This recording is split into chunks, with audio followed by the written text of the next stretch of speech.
Представлю наших гостей. Это представители Союза ветеранов и граждан Абхазии Аяйра, председатель Союза Вианор Григорьевич Ашба, его заместитель Вадим, сопредседатель, точнее, Вадим Николаевич Мироненко и Нарсул Бесланович Квициня.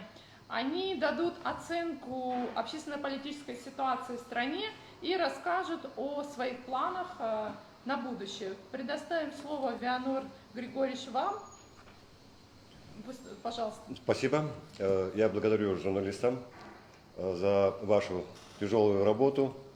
И большое огромное спасибо, что вы пришли на нашу пресс-конференцию. Я бы хотел начать с того, что Общественный союз ветеранов и граждан Абхазии, она является многонациональным. Его формирование начало где-то около полгода тому назад. Цели и задачи были объединение всех ветеранов и граждан Республики Абхазия.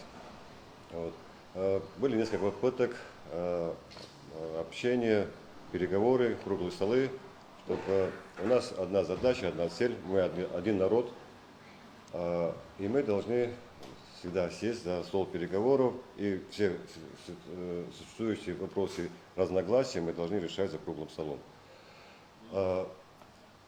Я бы хотел перейти, и мне бы, естественно, было бы и легче, и нам, если журналистам, естественно, есть вопросы, отвечать, интересующие вопросы, мы будем стараться, будем отвечать на этот вопрос, и, естественно, если в таком формате, если пойдем. А если нет, тогда как-то перейду к другому. Если, может, с этого начнем. Давайте с вопросов, коллеги, если, пожалуйста, абстентрес. Ну, у меня есть пару слов, я извиняюсь, если вот прям сразу бы хотел заметить, пару слов есть к журналистам. Хотелось бы сказать, что вот на сегодняшний день ходят слухи, основываясь опять-таки на слухи, что якобы мы там националистическая какая-то организация, которая против России, против союза с Россией. Ну, я вам скажу, как русский человек в этой стране, это ложь. Мы интернациональная организация, у нас нет здесь ни вероисповедания, ни национальности. Мы братья все сестры, мы в одной стране живем, которая на протяжении моря 200 километров, 280, да? Или 240, сколько там 240. У нас? Да, вот. Хотел бы сказать, что если люди, которые говорят, что мы против России, что они сделали для России, это раз. Я один из первых и последних, кто был в Крыму и повел туда людей. Вот. С Крыма начиная, я лично, как русский человек, всегда за Россию. Вианор Григорьевич все 9 лет, командир батальона «Горец», стоит рядом. Попросил бы просто не говорить людям ради своих интересов такие вещи, что мы якобы антироссийская организация. Мы всегда за Россию, и наши братья сегодня воюют за Россию на Донбассе. Я сам лично доброволец 2014 года. Спасибо большое. Спасибо. Абстентрес, пожалуйста. Вопрос, что вы будете предпринимать, если вдруг парламент ратифицирует соглашение о передаче Путинского комплекса России? Да, если можно. Я думаю, что этого не произойдет, потому что в парламенте 7-го созыва весь корпус депутатов, они являются из числа почти из молодых. Я считаю, что они являются патриотами своей страны. Я считаю, что они примут правильное решение, не нарушая Конституцию закона Абхазии. И в Конституции закона Абхазии в 92-93 годах я могу уверенно сказать, что она была вписана, почти можно сказать, что кровью. Я думаю, что они вычтут это во внимание, думаю, что сделают правильное решение.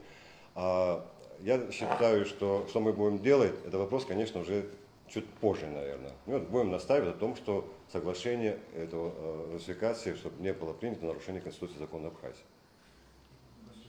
Спасибо. Коллеги, есть вопросы? Представитель вашей организации, какая точка зрения? У вас единая? Единая точка зрения. Разрешите, я на этот вопрос отвечу, если вы не Да, против? пожалуйста. Да. Беслан. Да. Zeraşımız absolvilar, zeraşımız журналистът за Гебриел. Също харги очікуват с Бешаного, что заразом, что касается бре ялра нё ситуация хастыгулу с Бешаного говорю пачаратша. Ра хабатша сатгулопс рай Бешан жая жаха шуксаку лисхатос Сарасат, Беща, Макяна, Имбадза, Сад, Гилаан, Шука, Хапсад, Гилартир, Таху.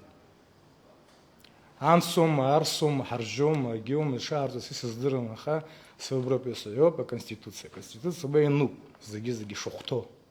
Обри Конституция, ну и шухто я знух Европу, шпио, с Апсу, Резараны, Канику, Курыму, Пайнала, Губардар, и сход сроб дара. Исходно, что обри причинность амлата, хэпиала, резонанса, хаму.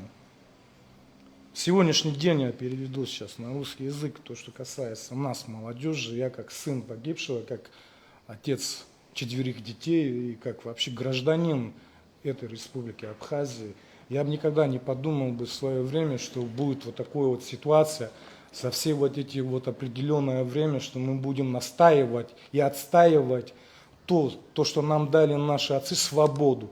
В первую очередь, продажа земли по каким-либо предлогам, это считаю, что продажа Родины. Я очень сильно надеюсь на парламент, вообще, на здравое рассуждение членов этих всех парламентов, потому что они избраны народом. Мнение народа надо учитывать. И то, что было тайно подписано, то, что касается Пицунского договора, ну, тайно подписывать от своего народа не надо ничего. Мы должны знать то, что, чем занимается наше правительство. Мы должны знать, что планирует наш президент. От нас ничего не надо скрывать. Мы являемся членом общества, мы являемся гражданами республики. Мы имеем полное право знать все. Я надеюсь на то, что молодежь тоже обратит на это внимание. Призываю молодежь, чтобы обратили на это внимание. Сегодня мы свободные люди, а завтра мы можем проснуться в совершенно чужой стране. Но здесь, как мои старшие братья сказали, здесь нет никакого национализма, шовинизма и прочие бредные вещи, которые нас обвиняют. Мы ни в какой позиции не входим, мы общественная организация.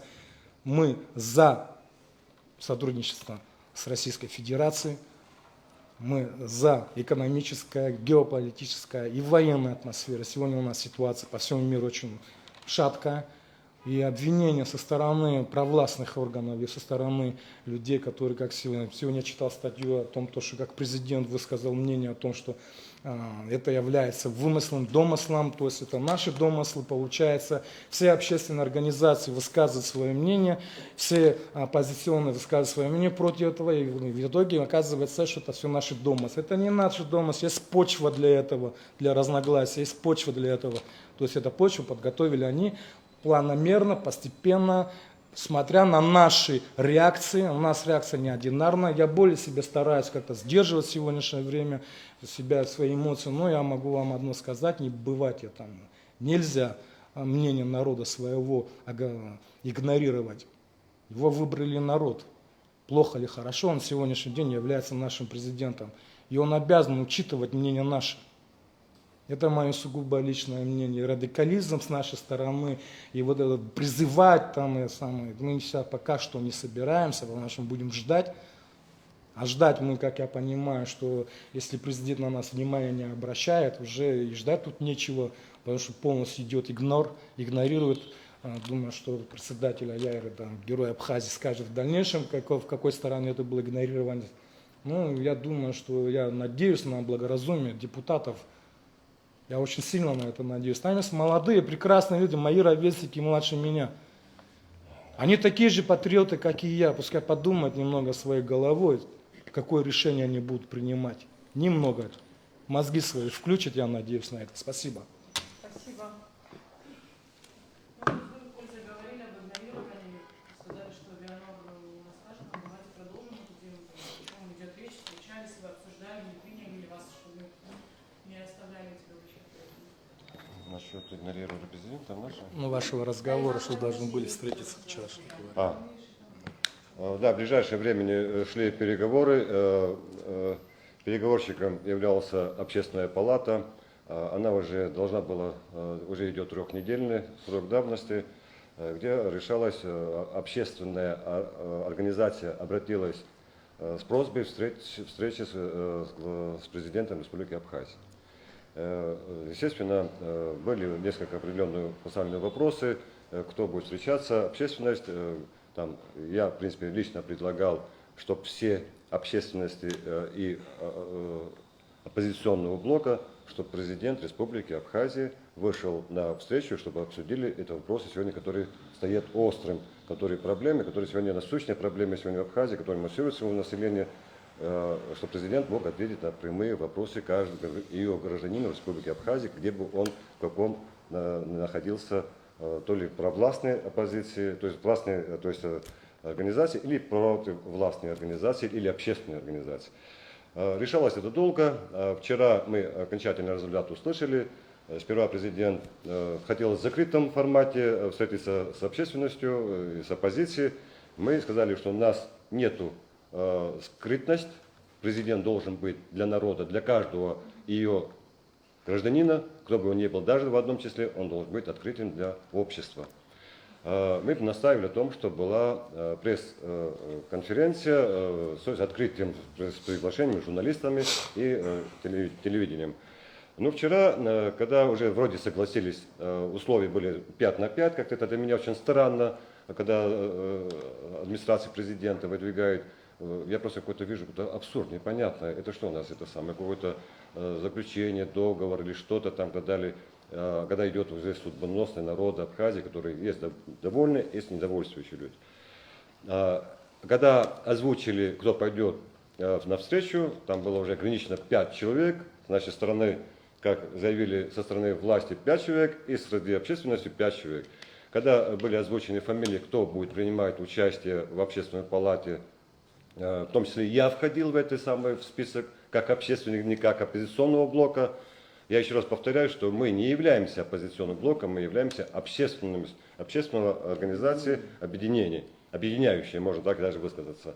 Когда услышали, кто идет, и в основном было блок из героев Абхазии, которые идут там 5 человек, были такое услышаны, вы что там, провокацией хотите заниматься, это услышали от властей.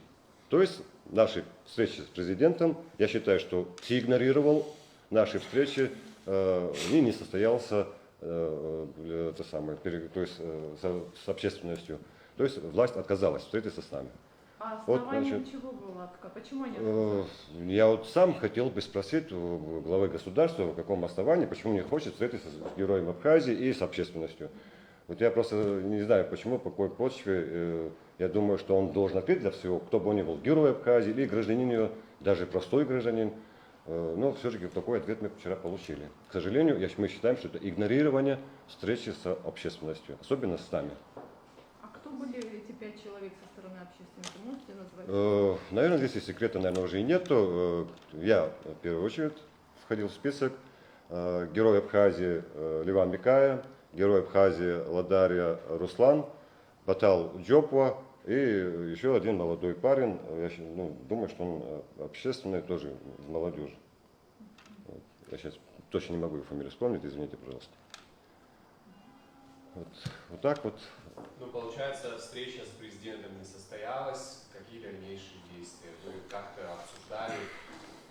Может быть, какие-то заявления, я не знаю, какие-то еще действия? Я думаю, что встреча, если президент не выходит к народу, где народ, в принципе, это его избранники, в том числе и мы народ, или там голосовал я за него или не голосовал, он, в принципе, выбран из числа народа, большинством народа. Вот.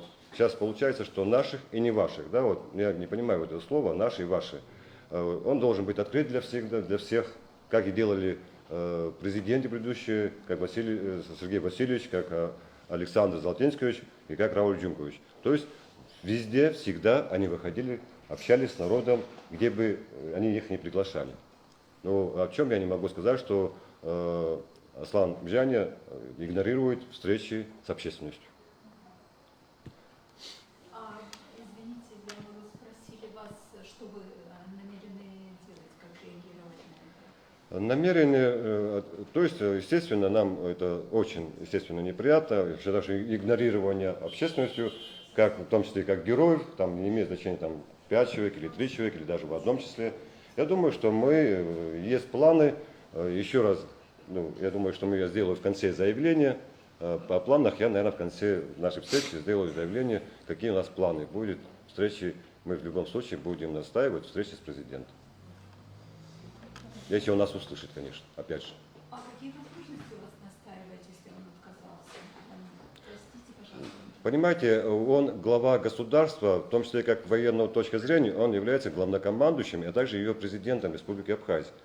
То есть, то, что касается сегодня судьбоносное решение Абхазии, я думаю, что можно и просто, я как Бенур Ашба, может, много что недопонимаю, но мне хотелось бы, чтобы президент республики, чтобы у нас разъяснил, что для этого он есть, он президент, он слуга народа.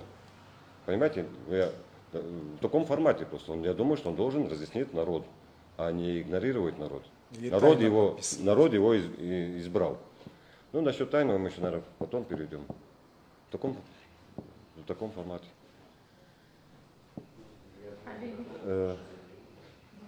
Я позволите, я хотел бы обратиться. Микрофон. Да, я к молодежи непосредственно, это коротко я буду говорить, все-таки с вашего разрешения.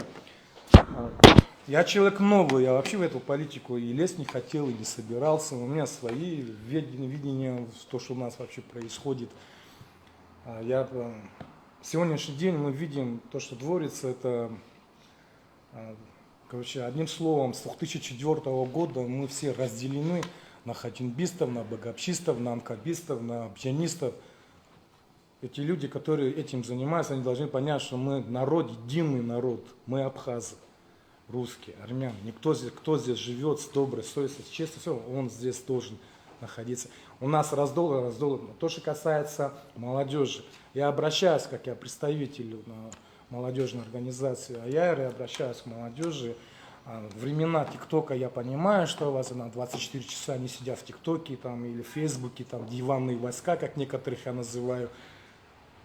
Сегодня идет судьба нашего народа, нашей самой бытности. И немного надо проснуться, немного надо заявить о себе. Мы, сыновья погибших, в том числе и я, и мои сестры, мы живы в конце до конца. Вот мы здесь находимся.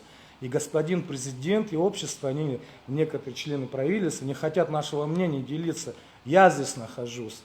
Я хочу высказать свое мнение и президенту, и всем, потому что моего отца убили за эту родину, за эту землю. Некоторые лица, которые вообще, они даже не присутствовали здесь во время войны. Не буду я имена вообще называть. Мне было 12 лет, мы по лесу бегали, я больше пороха нюхал, чем некоторые, которые шампанское там допивали и закусывали икрой. Я обращаюсь к сотрудникам милиции, я обращаюсь к сотрудникам СГБ молодежи, я обращаюсь к Министерству обороны.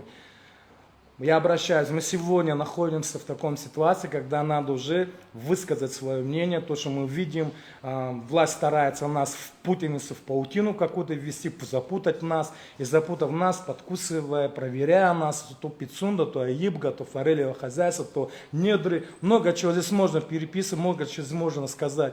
Это не ихняя собственность, это наша, народная. Почему не хотят они отдать? Я знаю много ветеранов войны, которые квартиру снимают. Так отдайте эту землю ветеранам, воинам. Они знают, как построить и что сделать. Отдайте землю тем лицам, которые семьям погибшим, которые без квартиры сегодня находятся, ютятся сегодня. Почему им не хотят? Нет, мы должны продать или там на 49 лет каким-то образом земля наши, самые лучшие кусочки земли. Эта земля не продается, эта земля, она находится, и нарушать Конституцию никому не позволено. И призываю СГБшников, и призываю Министерство обороны, и призываю, если у вас есть чувство собственности, чувство патриотизма в конце концов, вы должны понять, если даже народ соберется, это не надо палка, как в тот раз было, 21 декабря, дубинкой вы избивали молодежь, мы это тоже прекрасно помним. Спасибо за внимание, я потому что дальше не хочу говорить, а то меня занесет просто уже конкретно. Спасибо большое. Бенур Григорьевич, хотите сделать заявление? Нет, пока нет, может, вопрос, если еще есть? Да, пожалуйста. Допустим, парламент не ратифицирует, все успокоится, но вы считаете, что какое-то давление происходит с какой-то стороны? Почему вдруг сейчас эта тема всплывает так остро? Давление с какой стороны, я не понял. Можно я скажу два слова? Обещаешь? Можно, да, я хочу сказать именно два слова по этому вопросу. Ничего, такое бывает. У меня большой интерес, вот как у русского человека. Почему? Когда идет спецоперация, именно спецоперация, это война. Там ее можно назвать хоть чем хотите. Там погибают люди, мои друзья с 2014 года. И при Рауле Хаджимба ходил по кабинетам, никто ничего не делал. И сегодня никто ничего не делает, хотя наш президент рассказывает, как он кому-то помогает. Поверьте мне, мы этим занимаемся с 2014 года. Я с уважением отношусь ко всем. Но почему этот вопрос возник именно сейчас, когда идет Третья мировая война? Давайте правду называть своими именами. Мы еще пока ничего не видим. Мы не видим под носом врагов, которые у нас реально есть. Здесь многие сидят, выросли после войны. Есть реальные боевые действия, есть реальная война. И слава Богу, что в России есть такой человек, как Владимир Путин, который пока не добрался до всех, но обязательно доберется. И считаю, что эти вопросы, они для меня вообще неприемлемы, как для гражданина Абхазии, но они должны быть хотя бы сейчас отложены, чтобы не было спора в республике. Зачем это все делается? Кем оно разжигается? За нас говорят, что мы антироссийские, а я могу вспомнить 2014 год, кто был тогда антироссийский. Хвалятся сегодня теми же документами, которые якобы подписаны были в 2014 году. Да, они были подписаны. И слава Богу, что они были подписаны. И об этом все говорят. Но почему-то кто-то был против того, чтобы их подписывали. Те, кто сегодня говорят, что слава Богу, что они подписаны. Вот. И еще раз скажу, я как говорил правду, так и буду говорить. Когда я был в инициативной группе Хаджимба Рауля Джумковича. И когда была инаугурация президента, вторая инаугурация, представитель Путина, как я понял, она вышла на трибуну и сказала, там, поздравила все, говорит, Рауль Джумкович, если вы помните, наладьте обратную связь с народом. Так вот, я бы сказал любому президенту Абхазии, любому чиновнику, наладьте обратную связь с народом. Просто наладьте, и все.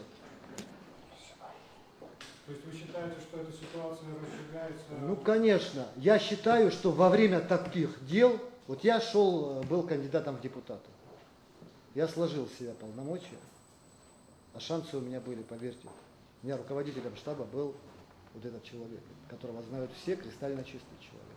Только из-за того, что начали спецоперацию. Не из-за чего-либо, а из-за того, что начали спецоперацию. Это мой народ там воюет сегодня. Спасибо большое. Спасибо. Коллеги. Вы... Так, вопросов нет? Заявление может, смотрите, расплываться совсем тоже будет нам тяжело, потом это в рамках репортажа. Сегодня базовые темы, самые острые, основные, мы проговорили. Это Пицунда и это... Хотел бы вернуться насчет сегодня, которой стала острой проблемой, это Пицунда. Я встречался с послом в Абхазии с Российской Федерацией. Мы обсуждали в закрытом формате. И, то есть я уже даже сделал заявление в нашем сайте, она, в принципе, выложена. Я вкратце, в принципе, скажу нашу встречу. Мной было лично задан вопрос насчет пицунского вопроса, когда, в принципе, посол сказал о том, что народ, население Абхазии 80% за ратификацию этого госдачи. Мы сказали, что нет, наоборот, 10% за, а 80% против. Где, в принципе, возмутился этот посол Российской Федерации. Но я, в принципе, возвращаюсь сейчас к вопросу. Ну, было лично задан вопрос, поменяется ли взаимоотношения между Россией и Абхазией, дружеская страна, если не будет соглашение подписано, Пицунского, одна из тем, которые, но еще я хочу потом вернуться в других темах, он сказал, нет, никаким образом не поменяется отношения Российской Федерации и Абхазии. Тут как было заключено 2008-2014 года соглашение, она будет, то есть в рамках договора будет продолжаться. Был задан второй вопрос. Отразится ли вопрос насчет пожилых пенсионеров в Абхазии выплаты пенсии? Его дословно, его слова. Оставьте этот вопрос, даже ее не стоит затрагивать. Люди так пожилые, не надо этот вопрос даже выдвигать в обществе. Это был услышан. Третий вопрос, сейчас Вадим Николаевич, это, в принципе, он сказал, я просто цитирую слова. Был задан вопрос, третий вопрос мною, послу. Имеет ли, то есть, вопрос взаимоотношений опять способности Абхазии, сыграет ли роль какое-то отношение, то есть испортились, опять же, то есть одно и то же самое в вопросе практически. Он сказал, нет, вопрос все время нет, она как было и так будет.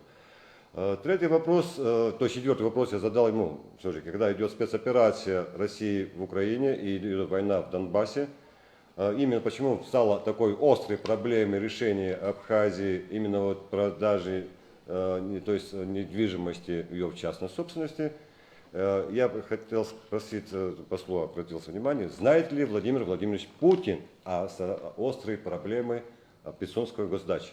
Вообще, в принципе, посол воздержался и ответил, насчет Пицунской госдачи, естественно, Владимир Владимирович Путин в курсе, знает, но он не сказал остроты проблемы, в курсе ли он, Владимир Владимирович. Скорее всего, Владимир Владимирович не в курсе, что происходящее в Абхазии.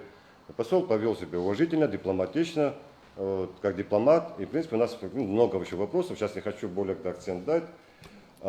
Хочу вернуться насчет Пицунского передачи госдачи. Это одна из тех, которые поставлены властью, это главой государства, а также его окружающие. Это как типа предлог, можно сказать, с переходом, а остальное, в принципе, сдачи важно главных государственных инженерное сооружение и стратегическое значение, которое имеет это как порт, как аэропорт, как электроэнергия.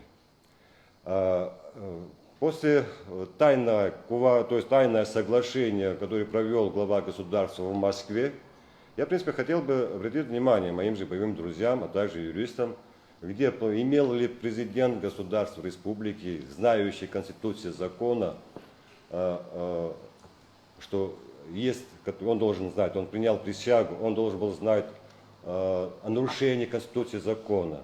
И он, в принципе, нарушая Конституцию закона, он подписывает о соглашении более важных стратегических значений, которые очень важны для государства Республики Абхазия, то есть его бытности и его существования Республики Абхазия. После его соглашения президент, я думал, что он оговорился, оказывается нет. Он сказал, Абхазия готова поделиться частью своего суверенитета. Вот. Я думал, что он оговорился, оказывается нет. Он, в принципе, полностью, я думал, что частью, оказывается, он сейчас полностью его суверенитета готов, наш глава государства, сдачи нашего суверенитета. Я считаю, что является вопрос о недоверии президента Республики Абхазия, это мое личное мнение, нарушая Конституцию закона, вот, глава государства, и при этом, к сожалению, те органы власти, как военная прокуратура, то есть я имею в виду, я извиняюсь, как оговорился, как военная, как генеральная прокуратура, как служба безопасности, которая должна нести, контролировать даже самого своего государства, где нарушается Конституция закона. Возвращаясь к Пицунскому вопросу, 1994 года наш великий главнокомандующий президент Республики Абхазия Владислав Григорьевич Арденбах по соглашению было отчуждена территория Российской Федерации госдачи Пицунды 84-86 га, где, в принципе, гласит о том, что Российская Федерация, Федеральная служба охраны передается отчуждаемая территорию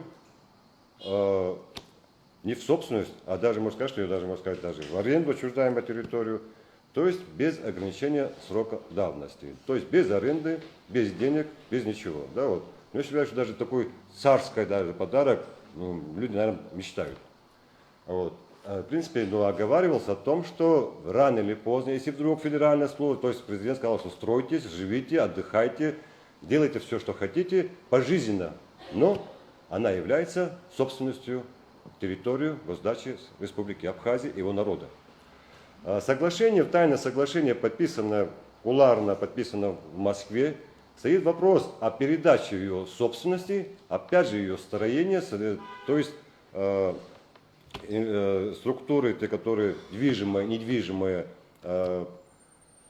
помещения, и еще, естественно, достроены в каждую ее частностью собственностью. В принципе, я думаю, что просто, я не понимаю, в принципе, она является частностью, то есть Российской Федерации, администрации президента Республики Абхазия, которая это как госдача, а ее сейчас переходит, как, в принципе, как нас хотят убедить о том, что в частной собственности, если мы не передадим, то землю, естественно, не продается. Я бы сказал бы по-другому.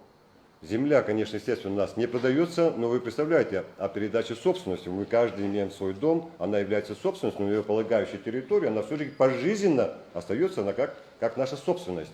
Вот. И при этом соглашение такого договора, или это самое, ратификация этого соглашения договора, абхазское государство, она полностью идет под, то есть она выходит из границы нашего, то есть получается государство на государство.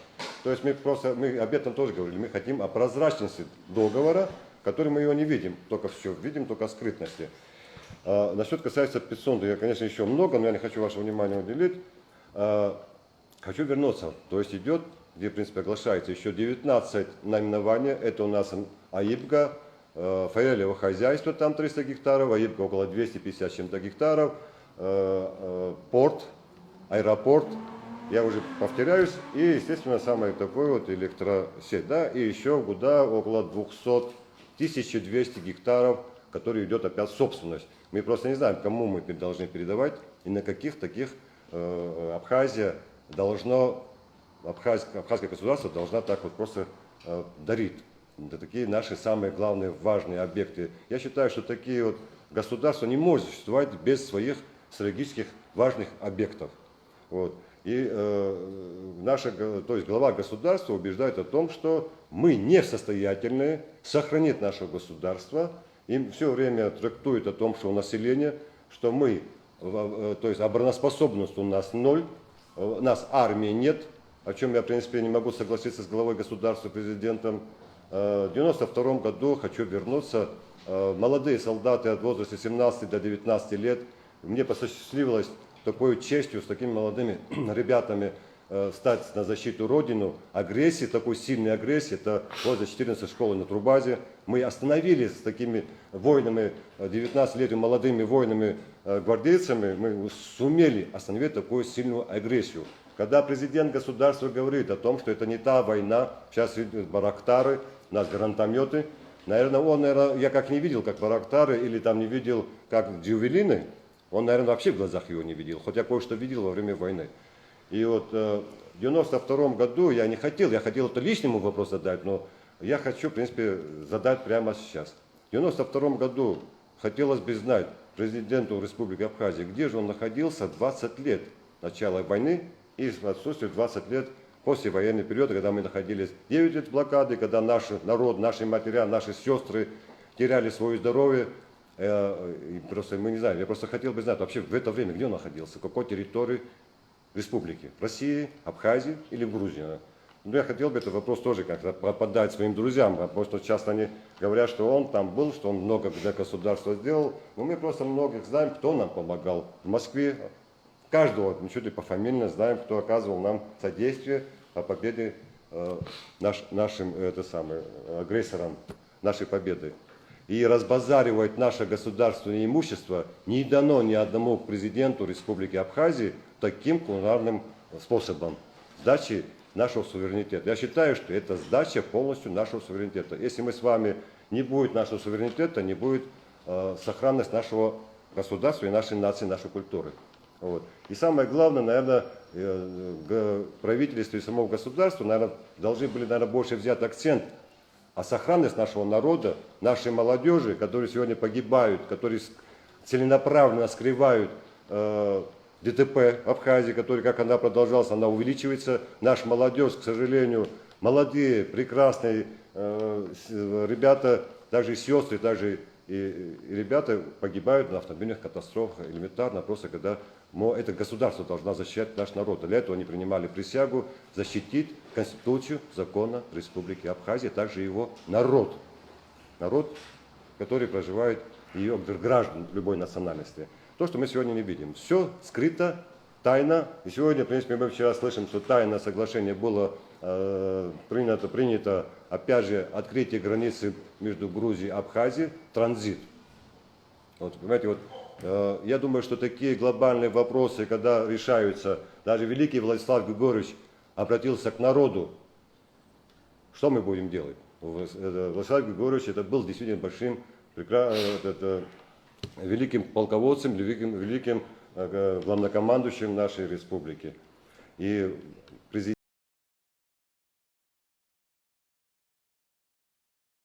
президент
хотел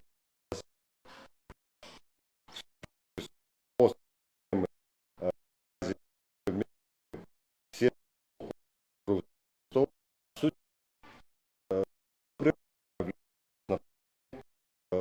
народа на